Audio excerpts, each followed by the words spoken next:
सभी भाइयों और बहनों का मेरा प्रेम पूर्वक नमस्कार। साथियों, इस टाइप के सवालों को 99% लोग गलत तरीके से हल करते हैं और इस टाइप के सवालों का आंसर एक बताते हैं, जो बिल्कुल गलत है। इस सवाल का आंसर एक नहीं होगा। दोस्तों, आज मैं आपको सिखाऊंगा इन टाइप के सवालों को हल करने का सबसे आसान तरीका और सबसे सही तरीका। दोस्तों, यहाँ पर देखना, पहले मैं आपको बताता हूँ कि इन टाइप के सवालों को लोग गलत तरीके से कैसे हल करते हैं। फिर मैं आपको बताऊंगा यहाँ पर इन टाइप को सवाल को हल करने का सबसे आसान और सरल तरीका।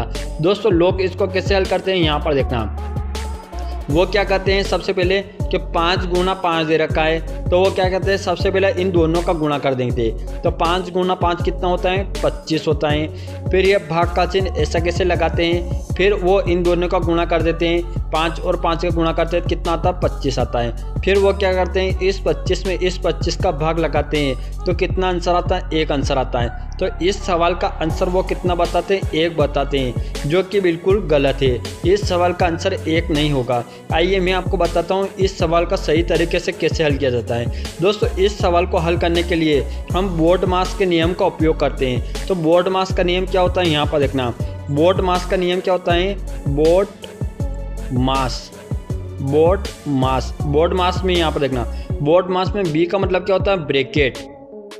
अगर किसी भी सवाल को हल कर रहे हैं, अगर उसमें ब्रैकेट दे रखा है, तो सबसे पहले हम ब्रैकेट को हल करते हैं। उसके बाद बी से होता है ब्रैकेट ओ का मतलब होता है ओप यानी कि का।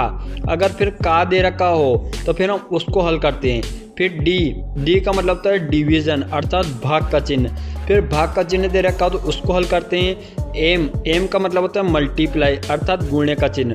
फिर हम किसी भी सवाल में गुणे के चिन्ह को हल करते हैं। ए का मतलब होता है एडिशन, अर्थात जोड़। फिर हम किसी भी सवाल में जोड़ के चिन्ह को हल करते हैं। एस का मतलब होता है सब्ट्रैक्शन यानी घटाव। फिर हम सबसे लास्ट में घटाव के चिन्ह को हल करते हैं। तो दोस्तों, यहाँ पर देखना,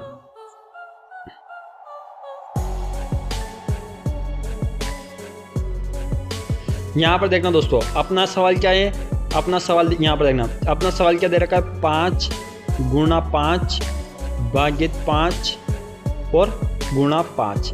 ये अपना सवाल है, हम इसको हल करेंगे। तो यहाँ पर देखना, बोर्ड मास का नियम क्या कहता है, बोर्ड मास का नियम कहता है कि किसी भी सवाल में अगर ब्रैकेट दे रखा हो तो सबसे पहले ब्रैकेट को हल करो। तो अपने इस सवाल में ब्रैकेट दे रखा है क्या, कोष्टक दे रखा है क्या, नहीं दे रखा है, तो हम इसको नहीं देखेंगे, हम आगे चलेंगे। ओ का मतलब वो होता है ओप यानी का। तो इसमें का लिखा हुआ है क्या, कहीं पर अपने सवाल में नहीं है, तो हम इसको भी नहीं देखेंगे, हम आगे चलेंगे। डी मतलब क्या होता है, डिवीज़न यानी कि भाग का चिन्ह। तो अपने इस सवाल में भाग का चिन्ह दे रखा है क्या, हाँ दे रखा है। कहाँ पर दे रखा है, यहाँ पर दे रखा है। तो सबसे पहले हम क्या करेंगे, इस भाग के चिन्ह को हल करेंगे। तो यहाँ पर देखना दोस्तों, ये भाग का जो चिन्ह हम हल करेंगे, तो इसको कैसे हल करेंगे, यहाँ पर देखना। ये जो 5 दे रखा है, हम इसको ऐसा कैसे लिख देंगे, 5। ये गुणे का चिन्ह दे रखा है, इसको ऐसे कैसे लिख देंगे। और यहाँ पर देखना, ये 5 भागित 5 दे रखा है, तो हम सिर्फ इतने को हल करना अपने को। इसको पहले हल करेंगे, 5 भागित 5। तो यहाँ पर देखना, इस 5 में इस 5 का भाग लगाना है। तो हम 5 में 5 का भाग लगाएंगे, कितना आएगा, 5 कम 5। और यहाँ पर क्या आ जाएगा, ये 0 आ जाएगा। यानी कि अगर 5 में 5 का भाग लगाते हैं तो कितना आता है, 1 आता है। तो यहाँ पर देखना, इस पूरे को हल करने के बाद कितना आएगा, 1 आएगा। तो हम 1 को यहाँ पर लिख देंगे। ये गुणा 5 है ना, इस गुणे 5 को हम ऐसा कैसे लिख देंगे। अब दोस्तों आगे चलेंगे। अब डी यानी कि डिवीज़न, अपनों ने भाग के चिन्ह को हल कर दिया। अब यहाँ पर भाग का चिन्ह है क्या, नहीं है, यहाँ पर था, अपनों ने इसको हल कर लिया। अब हम आगे चलेंगे। एम का मतलब क्या होता है, मल्टीप्लाई, अर्थात गुणे का चिन्ह। तो दोस्तों यहाँ पर देखना, हम अब क्या करेंगे, गुणे के चिन्ह को हल करेंगे। गुणे का चिन्ह कहाँ पर, यहाँ पर है और यहाँ पर भी है, 2 जगह गुणे का चिन्ह है। और इस पूरे सवाल में गुणे का चिन्ह है, तो हम इन सबको चाहे तो आप पहले इन दोनों को हल कर सकते हो, इन दोनों को हल कर सकते हो पहले, या हम चाहते हैं तो इस पूरे को हल कर लेंगे, क्योंकि इस सब तीनों में ये जो है ना, दोनों तरफ गुणे का चिन्ह है, तो हम इन सबको हल कर लेंगे। तो 5 गुणा 5 गुणा 1 कितना होगा, 5 होगा। और ये गुणे 5 ऐसा कैसे कर देंगे।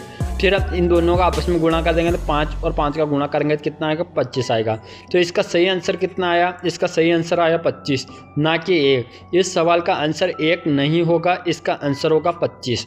दोस्तों, अगर आपको ये वीडियो अच्छा लगा हो तो आप प्लीज़, मैं आपसे एक रिक्वेस्ट करता हूँ कि आप इस वीडियो को एक लाइक करना और एक प्यार से कमेंट करना, और हो सके तो अपने एक दोस्त में इस वीडियो को शेयर करना, तो मुझे बहुत अच्छा लगेगा। अब मिलते हैं हम नेक्स्ट वीडियो में।